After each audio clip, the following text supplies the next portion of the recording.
이 밖에 돌아다니다가 이제 주인이 집에 들어온다든가 아니면 외부에서 귀한 손님이 찾아왔다라고 했을 때 그 집에서 가장 낮은 종이, 이 발씩 뛰는 종은 가장 낮은 종이에요. 가장 낮은 종이 대야의 물을 떠다가 달려가가지고 주인의 발을 씻긴 다음에 그 다음에 이제 안으로 들어가서 식사를 같이 한다거나 아니면 손님이 왔을 때는 손님의 발을 그렇게 씻어서 안으로 모셔가지고 주인과 함께 이제 자리를 같이 하게 하는 바로 그런 그 문화적 전통이 있었단 말입니다. 그 전통에 입각해서 주께서 지금 이러한 행동을 하신 거예요. 자, 그런데 여기서 우리가 그런 문화적 전통과 주께서 행하신 것과의 차이가 뭐냐 하면 주께서는 지금 뭐예요? 종의 신분이 아닌 주와 선생의 입장에서 종의 신분으로 낮아지시면서 일을 하셨다는 것이죠. 두 번째는 뭐냐면 그런 일은 발씻김이라는 것은 문화적 전통에서 보게 되면 식사 전에 합니까? 식사 후에, 식사 도중에 합니까? 식사 후에 하겠습니까? 식사 전이죠. 외부에서 들어오자마자 안으로 들어가기 전에 이제 씻는단 말입니다. 그리고 안으로 들어가는 거예요. 그리고 식사를 하는 거예요. 자, 그런데 지금 주님께서 이들의 발을 씻기신 것은 언제 하신 거예요? 만찬이 지금 거의 끝나간 상황 속에서. 네. 자, 그러니까 우리는 여기서 뭘 알 수 있어요? 여기는 일반적인 문화적 전통의 일환으로 이 발씻김을 씻은 것이 아니라 세속 사건이 일어나는 것이 아니라 하나님의 특별하신 그 목적이 있어서 이 일을 행하신 것이다 라는 사실을 염두에 둘 필요가 있습니다. 그래서 구속사적인 의미가 있다는 겁니다. 그리고 그 첫째가 뭐냐? 바로 지금 말씀드린 대로 예수 그리스도의 대속적인 죽음을 통해서 자기 백성들을 죄로부터 씻어주시는 영적인 정결례의 성격이 담겨있다는 것이죠. 자, 그러니까 오늘 예수 그리스도의 구속으로 말미암아 구속함을 받은 우리들도 어떻게 된 거예요? 주께서 12 제자들의 발을 씻겨주신 사건 속에 이미 우리의 발을 씻겨주신 그런 의미가 거기에 대표해서 그들의 행위를 통해서 저들이 발씻김을 당한 그 사건 속에 대표적으로 담겨 있음을 상징한다는 것이죠. 이해하시겠어요?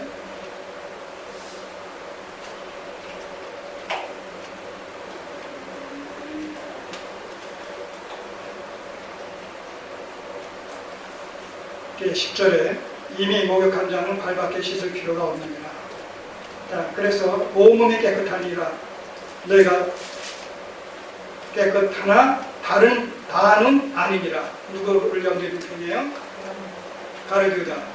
이렇게 주님은 끊임없이 지금 같은 자리에서 계속 지금 그를 간접적으로 지적하시면서 그가 회개할 것을, 여전히 사랑이 동기유발되어진 그런 심정을 가지고 회개할 것을 촉구하심에도 불구하고 강팍해진 그 마음에서는 바로 예수님의 사인을 감심으로 받아들이지 않는 것이죠.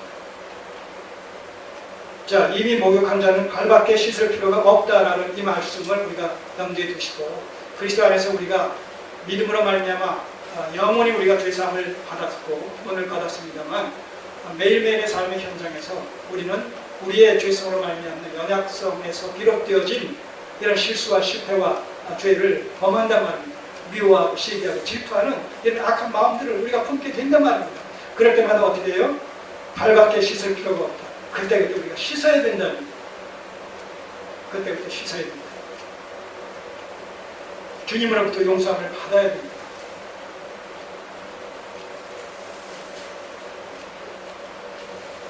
손을 넣으시고 요한일서 1장 9절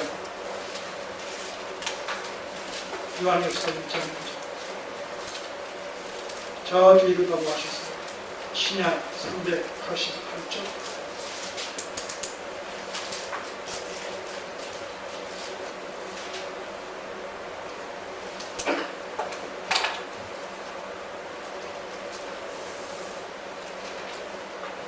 8절부터 보시겠습니다.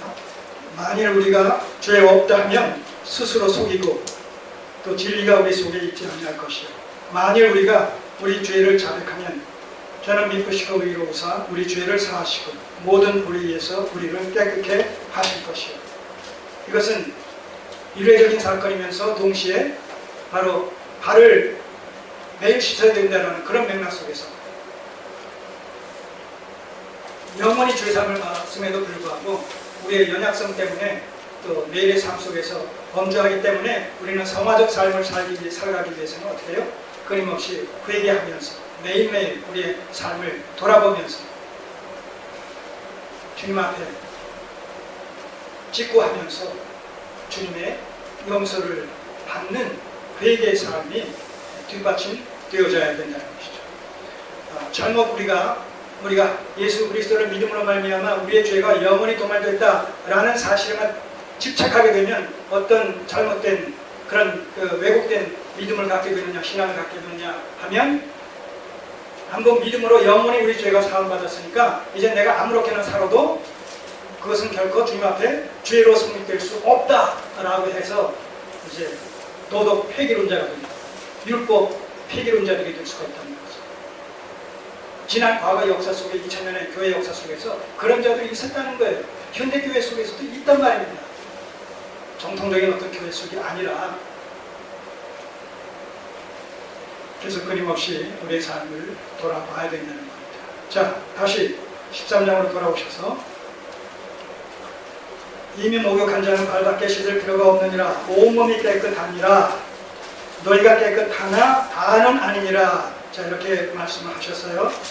우회적으로 유다를 지적하셨어요. 자, 11절 이는 왜 다는 아니니라 라고 하셨는데 이는 자기를 팔 자가 누구인지 아십니다. 그러므로 다 깨끗이 아니하다 하십니다. 자, 이렇게 사랑의 반로로 말미암아 가룟 유다를 할 수만 있으면 그가 참 돌이키기를 바라시는 그런 심정을 가지고 우회적으로 간접적으로 이렇게 지적을 했음에도 불구하고 끝내 그는 결코 회개하지 않았지, 돌이키지 않았지. 그리고 마침내 은 30년에 예수님을 팔아 넘겼지요. 나중에 그가 후회를 했습니다만 그 후회를 한 것이 회개하고 돌이킨 것이 아니라 자살로 자기의 삶을 마감하는 것을 우리가 보게 됩니다. 자, 11절까지의 내용이 바로 그런 의미에서 예수님의 이 세족사건, 발 씻겨주신 사건 속에 담겨진 본질적이고 우선적인 그런 의미에 대해서 살펴봤습니다. 자신의 대속적인 죽음을 통해서 자기 백성들을 저희 죄로부터 씻겨주시는 영적인 정결례의 의미가 담겨있다라는 사실을 우리가 이 베드로와의 대화를 통해서 우리가 살펴볼 수가 있겠습니다. 내가 나와 상관이 없다. 내가 너를 씻기지 아니하면 네가 나와 상관이 없다. 이미 목욕한 자는 발밖에 씻을 것이 없다. 자, 이런 말씀들을 통해서 그런 사실들을 확인할 수가 있겠습니다. 두 번째는 뭡니까?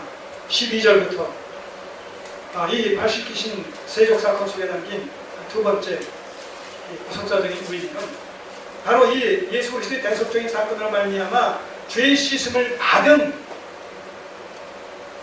하나님의 백성들의 모임인 이 언약 공동체, 구원 공동체, 사랑의 공동체에서는 그 회원들 상호 간에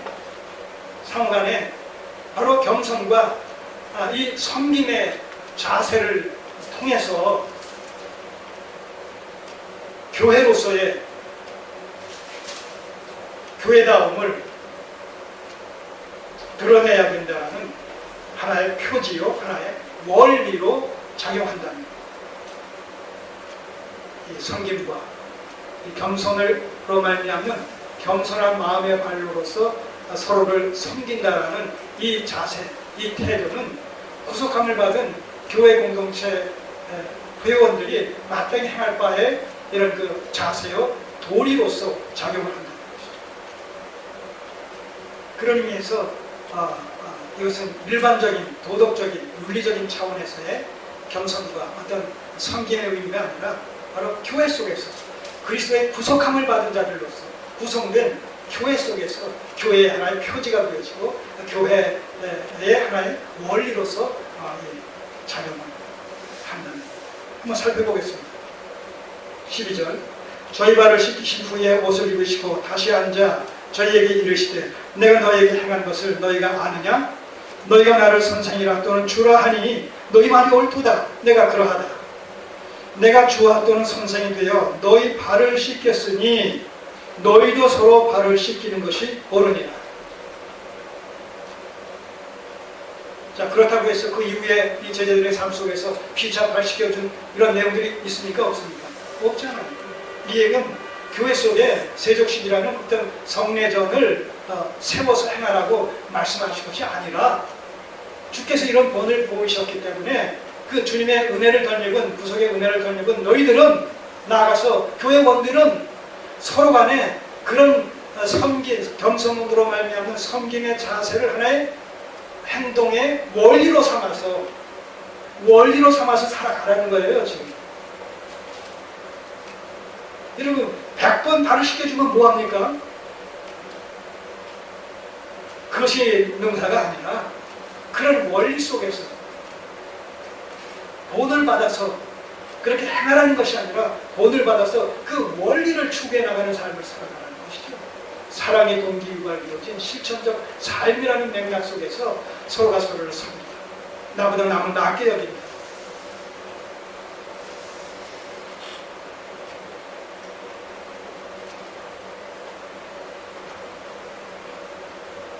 우리 100% 그렇게 못해요. 100% 그렇게 못하니까 어떻게 해요?